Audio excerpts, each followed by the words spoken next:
Welcome back, everyone. So let's now move the remainder of what we had inside of our app.js into its own component.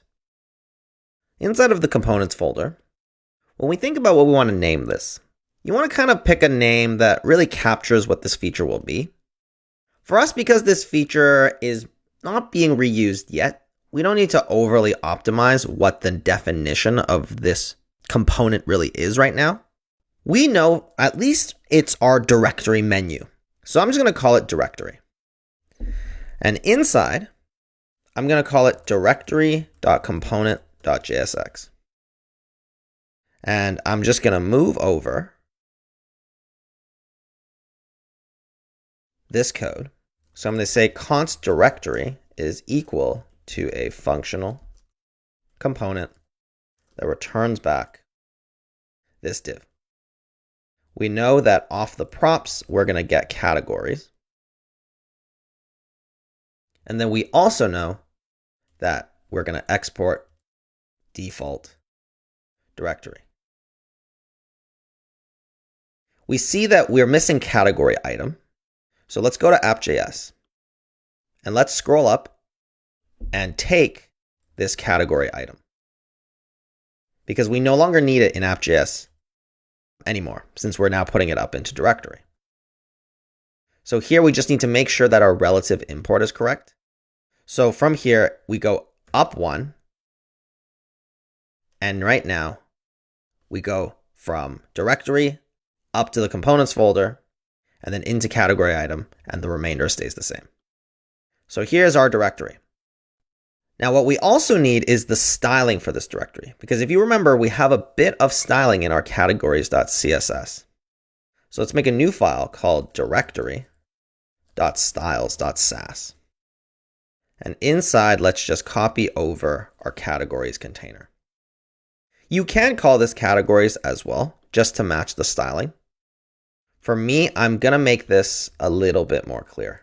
I'm going to say directory container. And I'm going to modify the styling inside of directory component here, this class name, so that it's more clear as well. You can easily make these changes on the fly. As you write your code, honestly, sometimes you might feel like your naming of a component makes more sense as you start writing it out. It's perfectly fine to change these class names and all this stuff when you're in this phase where you're building out a feature.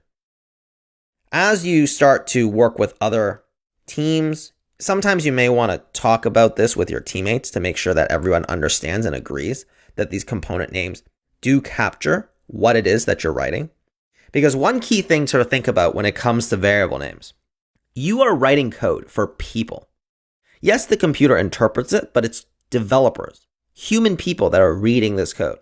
So you need to be writing these function names and these component names in a way that is intuitive for people. What's intuitive for some may not be intuitive for others. So feel free to rename this whatever you want as well. Whatever makes sense to you about what we're building, you can definitely try and name it that way. That's the beautiful thing. I want you to try and see. That's honestly sometimes the best way for you to know whether or not something makes sense or not. So let's go back to our app.js, and now let's import in our directory.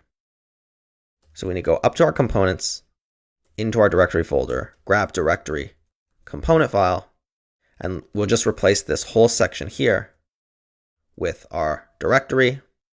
And we're going to pass in categories is equal to categories.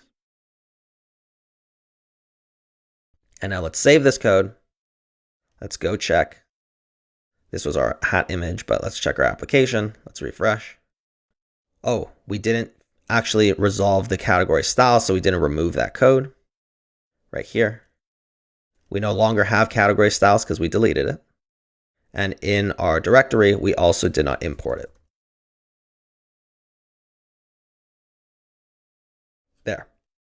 We just imported our directory styles file that we moved our styles into our directory component. And then app.js, we removed the reference to that category styles file that we removed. And now if we go back, we have one more. Cannot resolve category item component inside of our directory component. So let's go back here. Let's see what mistake we made here. Here we see. Inside, we've gone up from our directory folder to our components folder. We went into the category item folder, and then we went and tried to find another category item folder. So this is duplicated. So everyone makes mistakes. You're going to make a bunch of typos and you're going to make a bunch of errors when you're coding. Always, whenever that happens, take a breath and just really focus on where do you think the error is coming from. We had the stack trace, which is what we saw when we saw that error message in our browser that told us where our error was. And then it's just a matter of process of elimination. What are the files that we changed? Where could we most likely expect to see these errors from the stack trace? And then it's just a matter of going back through all the possible cases. And most of the time, honestly, 90% of the time, a lot of our errors are going to be typos. And now here we come back. We see that everything is exactly how it was before. So that's it. We've moved out and made these major components now. And now we can start building out the rest of our application and thinking about what else to build. But before we proceed, what I want you to do is I want you to go back to your terminal. And now is actually a great time for us to commit our code. So to commit your code is just to make a save of your code, because you really want to think about when you want to commit. Oftentimes you want to commit when you've done what feels like a contained block of work. And for us, we just built out our directory page, which is a great time to commit this work. So we're just going to say git add -a, git commit, and then our commit message will just say updating our directory page with directory component and category item component. And then you can just push this up. You can do git push. For me, because I'm using Z shell, which is my preferred, I have the shorthand GG push. This will push up. And there we go.